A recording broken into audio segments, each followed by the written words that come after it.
من يا ترى قد جاء مشكاة القلوب وأتانا بالوحي الكريم زرع المحبة بالدروب وتوسم الخلق العظيم. من يا ترى رفع العدالة بالصروح رسم الفضيلة بالحياة بالخير والبشرى يبوح والمجد أضحى في ثبات. في هديه طيب الأثر يزدان فينا كل حين. بسم الله الرحمن الرحيم. الحمد لله رب العالمين والصلاة والسلام على رسول الله صلى الله عليه وعلى آله وصحبه ومن تبعهم بإحسان إلى يوم الدين. داوديال ومركلة برنامج كيني آدابتا يا أخلاقيات كورميي إنه برنامج كاسير كيننا إنه قاتم مقعة دقن دور ودقنك وإنه إلاليو أما وحي دقنك إنه إلاليني ونقبوريو. barnaamijkeenna aalaaba waxaynu ku soo qaadanaa hal xadiis ama xalqad kasta hal xadiis oo ka mid ah axaadiista xabiibkeena maxamed calayhi salaatu wasalaam innagoo uga dan leh dhowr arrimood. kow, inaynu xadiidkaa baranno oo aynu fahanno deedna aynu dhaqan gelinno. laba, innagoo uga dan leh axaadiistaasi maadaamay alfaad ahaan kooban yihiin bal inaynu dusha ka qabanno oo aynu xifdinno si aynu nafaheennana ugu daweyno walaalaheenna kalena aynu u gudbinno. xalqadda tani waxay noqonaysaa xalqaddii saddexaad waxaanay ku saabsan tahay dhaqanka loo yaqaano alqanaaca. ilaahay subxaanahu watacaala markuu nimco ku siiyo in aad ku qanacdo. inta aanan gudagelin aan akhriyo xadiidka ku soo arooray. abi hurayra waxa laga soo wariyay radiyallahu canhu ilaahay raaliha ka ahaadee إن رسولك صلى الله عليه وسلم إذا نظر أحدكم إلى من فضل عليه في المال والخلق مركم متكين أركو عد لغا فضلي أما عد لغا سريسيي أما عد لغا ديريسيي حق مالك يدغنك فلينظر إلى من هو أسفل منه يانو فيرين كاكوين أو آني كوكينين إنو إلوبو أما أركوايو nimcada uu haysto inay tahay nimco qaaliya laakiin si uu arintaas u daweeyo ha eego oo ha fiiriyo cidda ka hooseysa cidda ka maal yar cidda ka dhaqan yar cidda nimcooyinka uu haysto aan wada haysan hoos ha u eego oo ha u fiiriyo. hada alxadiis darajadiisu sida aynu kuwii horeba soo tilmaanay waa darajada xadiis ku sugnaada ugu sarreysa oo ah in sheekhaynka Bukhari iyo Muslim ay isku waafaqeen si xadiis. هذا الحديث وحي نو tilmaamaya in nolosha ay ka buuxdo hadii si loo eego waxyaabo fara badan oo qofka murugo gelinay wuxuu eegayaa nimcadu haysto deeto wuxuu eegayaa cidda ka nimcada badan deeto qofku tiisiiba ma eegayo wuxuu fiirinayaa tii dadka kale taasi waxa laga yaabaa inay keento xanuun khatar ah oo ay ka mid tahay xasad inuu qofkaasi iska tamaniyo ciddaasi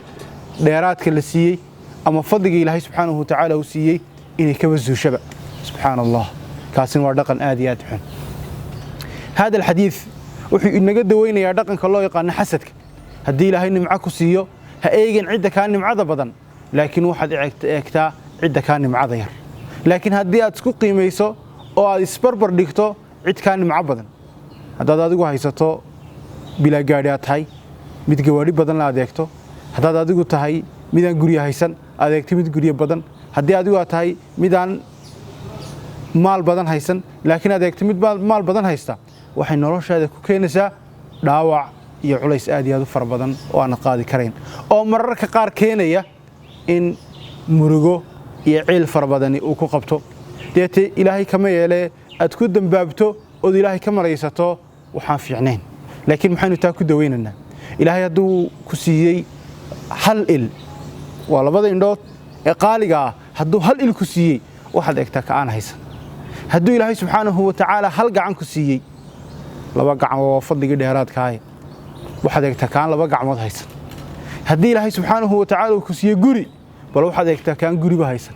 haddii ilaahay subxaanahu wa tacaala uu ku siiye laba lugood oo aad ku lugayso waxaad eegtaa kan lugu aanu ku lugeeyaba aan haysan. allahu akbar.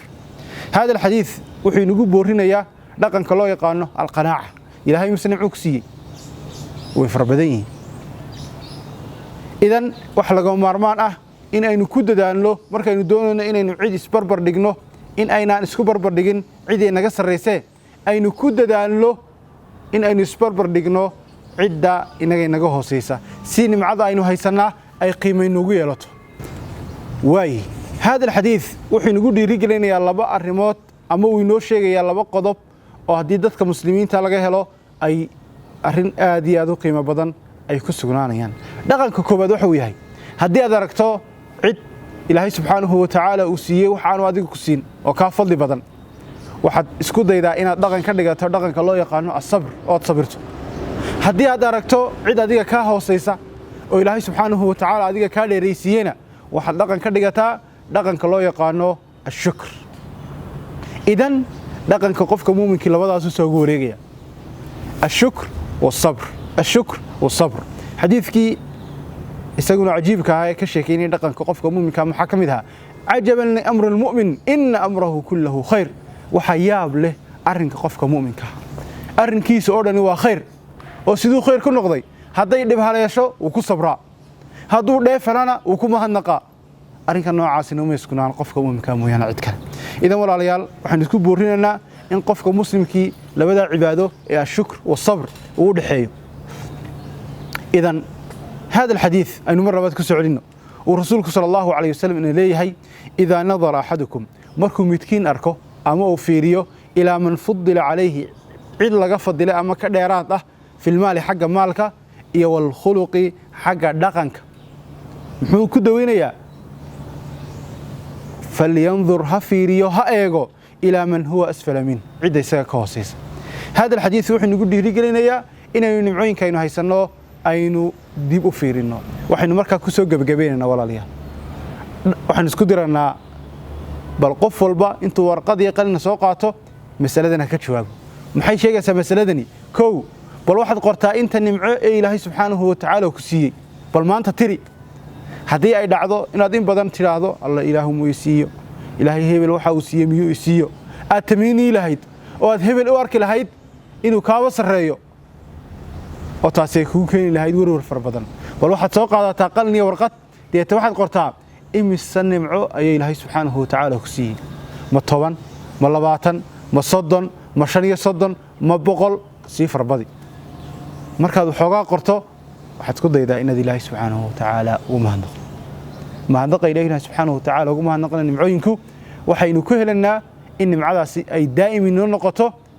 inoo ziyaado midina ka maqalnaa أي نوتي ماتو إلهي بوحنا ليه لئن شكرتم لأزيدنكم ولئن كفرتم إن عذابي لشديد إن حسبنا كسوق بقبيننا والله سبحانه وتعالى أعلم وأحكم وبالله توفيق. سبحانك اللهم وبحمدك أشهد أن لا إله إلا أنت أستغفرك وأتوب إليك. السلام عليكم ورحمة الله وبركاته.